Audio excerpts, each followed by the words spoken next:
तो आइए आज हम लोग अपवर्तनांक के बारे में पढ़ते हैं। ठीक है, पिछले टर्म पर हम लोगों ने अपवर्तनांक के नियमों के बारे में पढ़ा था।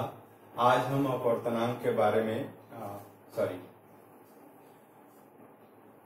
पिछली कक्षा में हम लोगों ने अपवर्तन और अपवर्तन के नियमों को पढ़ा था। आज हम लोग थोड़ा सा एक कदम आगे बढ़ेंगे।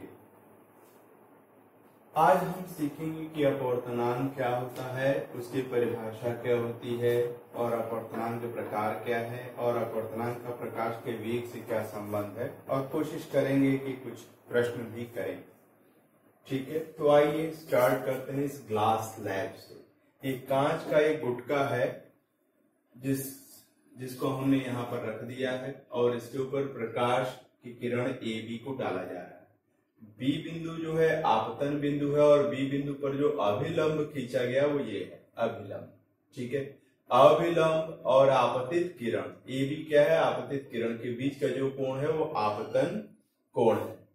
अब यहाँ पर यह जब किरण हवा से कांच में जा रही तो क्या है, जाना चाहिए था इसके ऐसे जाना चाहिए था, क्योंकि प्रकाश की किरण सीधी रेखा में चलती है, हम लोग तो जानते हैं। लेकिन हम माध्यम बदल रही है तो ये अभिलंब की तरफ झुक जा रही है ना।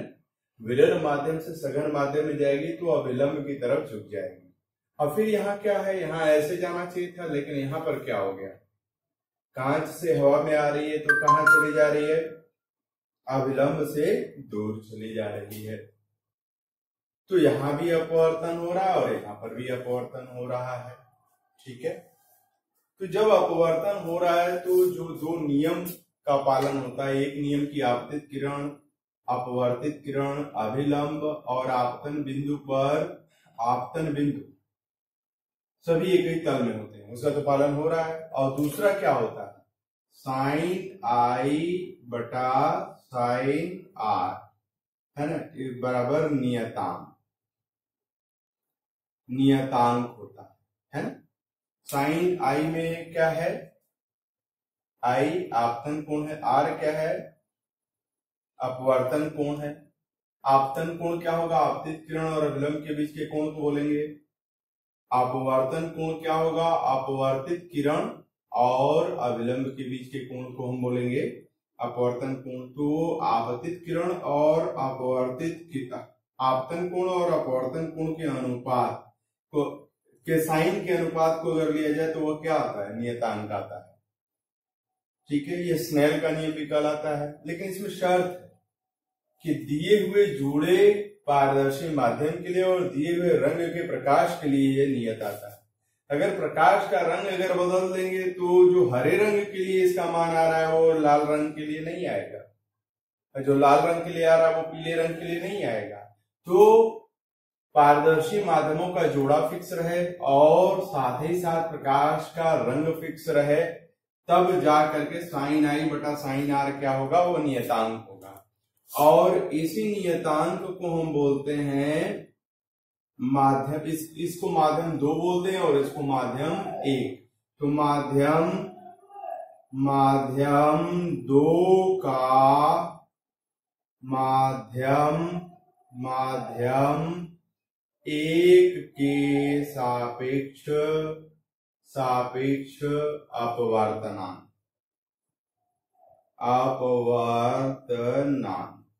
तो मैं समझता हूं कि अपवर्तनांक का अर्थ आप समझ गए।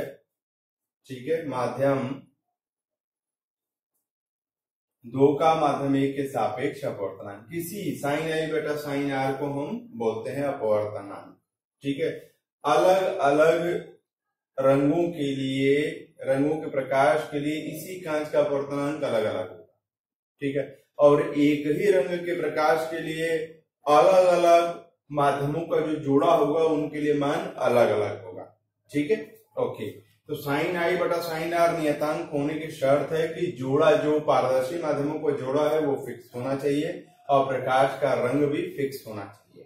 तब आई को बदलेंगे तो आर बदलेगा, लेकिन साइन आई बटा साइन आर में कोई बदलाव नहीं होगा। ठीक है, तो ये जो आएगा साइन आई बटा साइन आर बराबर नियतांक, उसी को क्या बोलेंगे, माध्यम 2 का माध्यम 1 के सापेक्ष अपवर्तनांक।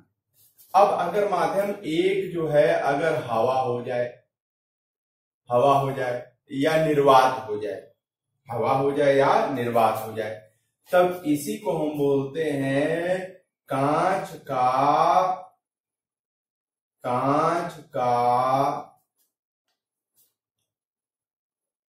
निरपेक्ष अपवर्तनांक, निरपेक्ष अपवर्तनांक, कांच का निरपेक्ष अपवर्तनांक। ठीक है, तो अपवर्तनांक हमने बताया कि दो प्रकार का होता है, निरपेक्ष अपवर्तनांक और सापेक्ष अपवर्तनांक। सापेक्ष अपवर्तनांक के बारे में कब बात करेंगे, जब यहाँ पहला माध्यम हवा और निर्वात में से कोई और दूसरा कोई और हो। ठीक है, जैसे यहाँ पर मान लीजिए इसको पूरा जो है हमने पानी में डुबो दिया। ठीक है, तो अब ये पानी से कांच में जो है प्रकाश की किरण जा रही है, तो साइन आई बटा साइन आर को हम क्या लिखेंगे, साइन आई बटा साइन आर को लिखेंगे उस समय साइन आई बटा साइन आर को बोला जाएगा कांच का पानी के सापेक्ष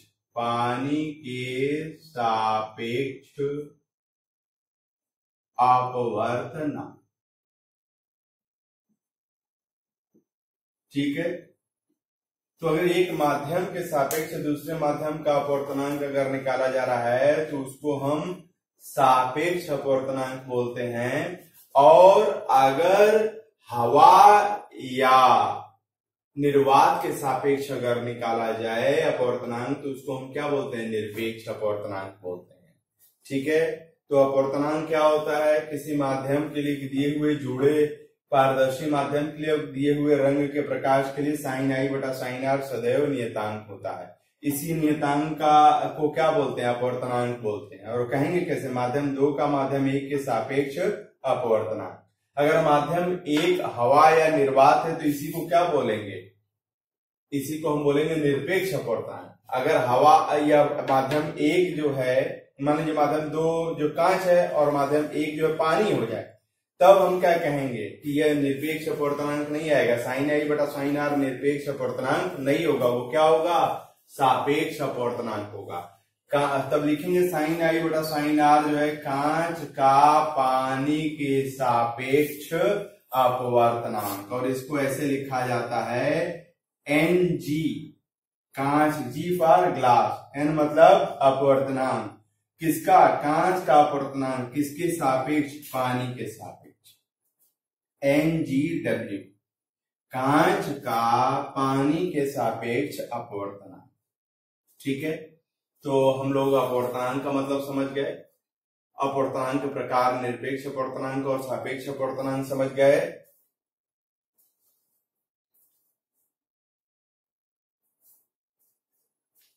अब आइए प्रकाश का वेग और अपवर्तनांक में संबंध, एक बहुत ही महत्वपूर्ण चीज आपको बताने जा रहा हूं, जिस पर आपसे प्रश्न भी पूछा जाता है और पिछले वर्षों में बोर्ड में परीक्षा में प्रश्न पूछे गए हैं। इसलिए आपसे रिक्वेस्ट है कि इस चीज को कायदे से पढ़ें और जो अंक लगवाया जा रहा है उसको ध्यान से देखें।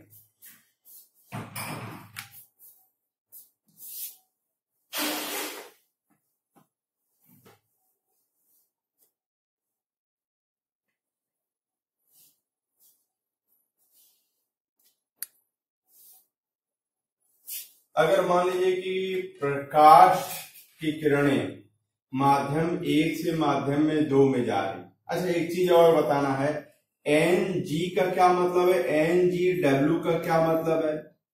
NGW का मतलब मैंने बताया है, कांच का पानी के सापेक्ष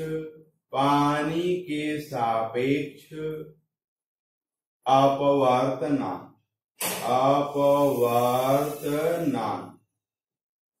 कांच का पानी के सापेक्ष अपवर्तनांक। और Ng का क्या मतलब है, केवल कांच का अपवर्तनांक, कांच का अपवर्तनांक। कैसा अपवर्तनांक, निरपेक्ष अपवर्तनांक। जब यहाँ पर कुछ नहीं लिखा गया तो ये मान लिया जाएगा कि जो पहला माध्यम है वो हवा है या निर्वात है। ठीक है, केवल Ng लिखा है, इसका मतलब ये है कि हम निरपेक्ष अपवर्तनांक के बारे में बात कर रहे हैं। और अगर NGW अगर लिखा गया है तो हम लोग बात कर रहे हैं एक माध्यम का, जैसे यहाँ N21 लिखा गया है तो इसका मतलब क्या है, माध्यम दो का माध्यम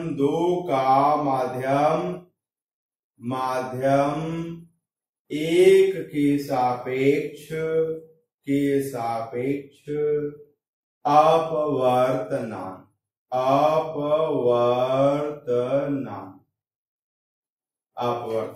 माध्यम दो का माध्यम एक के सापेक्ष अपवर्तनांक। ठीक है, अब आइए प्रकाश के वेग और अपवर्तनांक में संबंध। मान लीजिए कि प्रकाश की किरण माध्यम एक से माध्यम दो में जा रही है, तो आपको मालूम है कि अगर प्रकाश का रंग अगर फिक्स कर दिया जाए, इन दोनों माध्यमों को फिक्स कर दिया जाए, तो साइन आई बटा साइन आर नियत होता है, और उसी को माध्यम दो का माध्यम एक के सापेक्ष क्या बोलते हैं, अपवर्तनांक बोलते हैं। तो ये देखा जाता है कि यहाँ पर माध्यम एक में प्रकाश की चाल का मान कुछ है और माध्यम दो में प्रकाश की चाल का मान कुछ और हो जाएगा। ठीक है, तो यहाँ पर N21 क्या है, माध्यम दो का माध्यम एक के सापेक्ष अपवर्तनांक है ना, बराबर वेग बटा वेग, यह 2 यहां आ जाएगा माध्यम दो में, जिसमें प्रकाश जा रही है उसमें प्रकाश का वेग यहां पर आएगा, और जिस माध्यम से आ रही है V1 उस माध्यम का वेग, उस माध्यम में प्रकाश का वेग ऊपर हो जाएगा। तो आप समझ रहे हैं, ये क्लास 12th में आपको प्रूफ करके दिखाया जाएगा कि ये कैसे होता है। ठीक है, लेकिन अभी आपको यहाँ पर तोते की तरह रट लेना होगा कि माध्यम दो का माध्यम एक के सापेक्ष अपवर्तनांक दो चीजों का अनुपात है। अंश में क्या आएगा, माध्यम एक में प्रकाश की चाल, और हर में क्या आएगा, माध्यम दो में प्रकाश की चाल।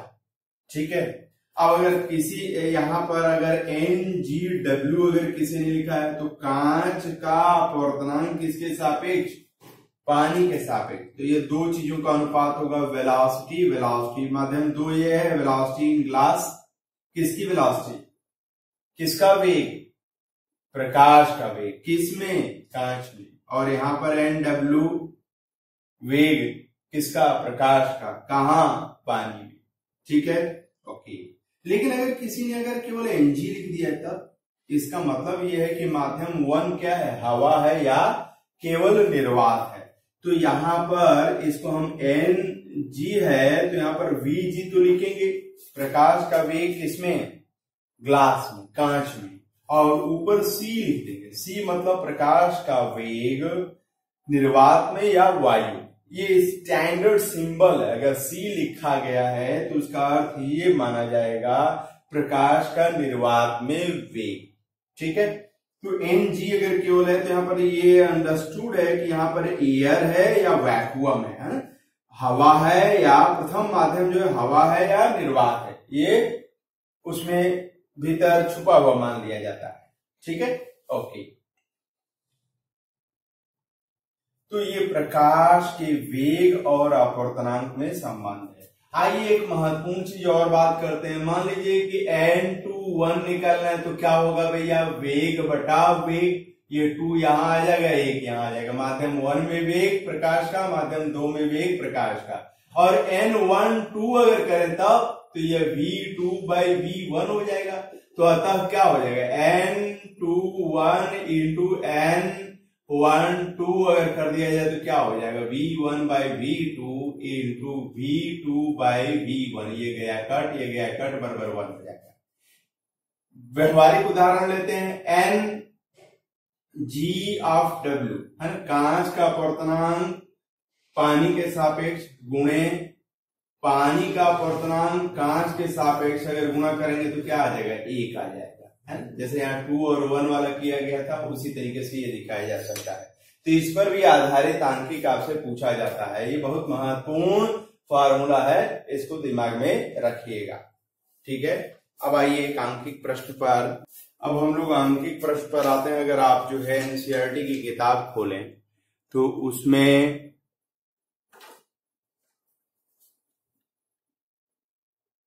पेज नंबर 194 पर कुछ प्रश्न दिए गए। पेज नंबर 194 पर कुछ प्रश्न दिए हैं एनसीईआरटी में, उनको देखिए। पहला प्रश्न है, मैं पढ़ रहा हूं, आप लोग ध्यान सुनिए। वायु में गमन करती प्रकाश की एक किरण जल में तिरछी प्रवेश करती है। क्या प्रकाश किरण अभिलंब की ओर झुकेगी अथवा अभिलंब से दूर हटेगी? जैसे यहाँ पर मान लीजिए पानी है और यहाँ पर क्या है, एयर मतलब हवा, और यहाँ पर ये अभिलंब है। प्रकाश की किरण जो है जा रही है किधर से किधर, हवा से पानी में जाने का प्रयास कर रही है, तो ये सीधे तो नहीं जाएगी। अगर ये तिरछे पड़ रही है तो ये सीधे तो नहीं जाएगी। क्यों? अपवर्तन की घटना होगी जब माध्यम बदल रहा है। तो अब ये बताइए, अभिलंब की तरफ ये झुकेगी या अभिलंब से दूर जाएगी? तो यह विरल माध्यम है और यह सघन माध्यम है। तो जब विरल माध्यम से सघन माध्यम में जाती है तो अभिलंब की तरफ झुकती है ना? तो ये अभिलंब की तरफ झुक जाएगी। और उल्टा क्या होगा, अगर पानी से अगर हवा में जाती तब क्या होती है, अभिलंब से दूर हट जाती। ठीक है, ये एक इंपॉर्टेंट पॉइंट है, इसको ध्यान में रखिएगा। अब आइए प्रश्न नंबर 2 पर आइए। प्रकाश वायु में 1.5 अपवर्तनांक की कांच की प्लेट में प्रवेश करता है। कांच में प्रकाश की चाल कितनी है? निर्वात में प्रकाश की चाल 3 × 10⁸ मीटर प्रति सेकेंड है। निर्वात में जो प्रकाश की चाल है वो 3 × 10⁸ मीटर प्रति सेकेंड है। ठीक है, कांच का अपवर्तनांक mg बराबर कितना है, 1.50। अब मैं आपसे एक प्रश्न पूछता हूं कि mg = 1.50, तो बताइए निरपेक्ष अपवर्तनांक के बारे में बात हो रहा है कि सापेक्ष? यह निरपेक्ष अपवर्तनांक के बारे में बात हो रहा है, क्योंकि यहाँ कुछ दिया नहीं गया है, तो यहाँ पर मान लिया जाएगा कि हवा है या निर्वात है। ठीक है, तो अब पूछा जा रहा है कांच में इसका वेग क्या होगा, प्रकाश का वेग क्या होगा? तो आप जानते हैं mg का मतलब क्या है, c/vg है ना?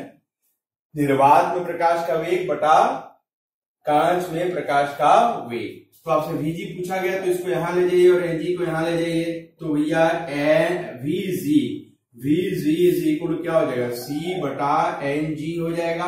और यह c क्या दिया गया, 3 × 10⁸ मीटर पर सेकेंड, और यह 1.5 है, तो काटेंगे तो कितना हो जाएगा, 2 × 10⁸ मीटर प्रति सेकेंड। प्रकाश का वेग या इसको अगर किलोमीटर में अगर बदलें तो 3 लाख किलोमीटर प्रति सेकेंड हवा में है, और कांच में जाने पर क्या हो गया, 2 लाख किलोमीटर प्रति सेकेंड हो गया। तो ये घट गया कि बढ़ गया, घट गया। तो विरल माध्यम से अगर सघन माध्यम में जाती है प्रकाश की किरणें, तो प्रकाश का वेग क्या होता है, घट जाता है।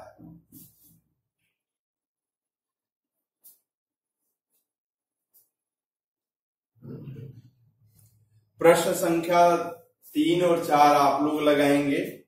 ठीक है, 5वां जो है प्रश्न है, हीरे का अपवर्तनांक 2.42 है, इस कथन का क्या अभिप्राय है? डायमंड मतलब हीरा है ना? हीरे का अपवर्तनांक प्राकृतिक पदार्थ है जिसमें सबसे ज्यादा डायमंड का अपवर्तनांक 2.42 है। ठीक है, इसका क्या अर्थ है? आप जानते हैं nd क्या हो जाएगा, velocity in diamond by c, sorry ऊपर c हो जाएगा और नीचे vd हो जाएगा, जो यह रहता है वो यहां आ जाता है। तो प्रकाश का वेग हीरे में और प्रकाश का वेग कहां, निर्वात में, तो vd क्या हो जाएगा, c/nd हो जाएगा, तो c/2.4 है ना? इसका मतलब क्या है? इसका मतलब ये है कि जब प्रकाश वायु से हीरे में प्रवेश करेगी तो जो वायु में प्रकाश का वेग है उसका 2.42 गुना वेग कम हो जाएगा। कहां, डायमंड में, हीरे में।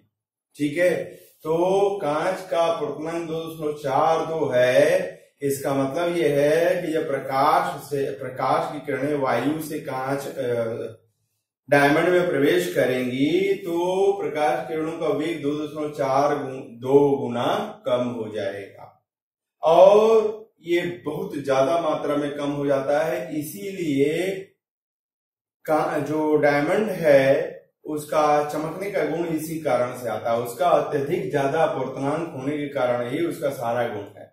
ठीक है। तो ये रहा आज की पढ़ाई, इसको जरा ध्यान से पढ़ लीजिएगा।